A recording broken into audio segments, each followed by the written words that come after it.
no fun. Everyone is just sitting around waiting for the service robot to show up. I'm too tired to even pick up my own shoes. Can't we just wish the camp was clean? Say, has anyone seen my sock? What's all this noise? You all look like grumpy servers stuck on your decks. The automated system but apparently it's area 656. Sounds to me like y'all forgot the most important rule in the great book. Oh yeah, what does the Bible tell us we should do in this scenario? There are multiple verses that talk about serving each other and God. I'm summing up by saying, serve one another fully and love. Serve? Can I someone say serve each other? That sounds like a chore. Anytime there's no disciples, that takes work. No, Sid.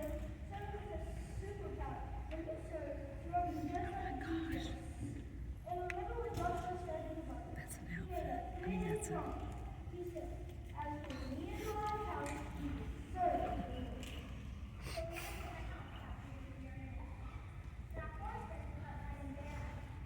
No, Joy, your house needs to stay in right here. Serving the Lord means serving others. And if you want this kid to be a happy house, he has to start helping each other out the way.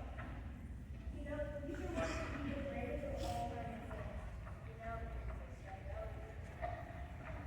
someone say, oh, that's me. I'm Joe. How can I help you? Oh, well, we know about this.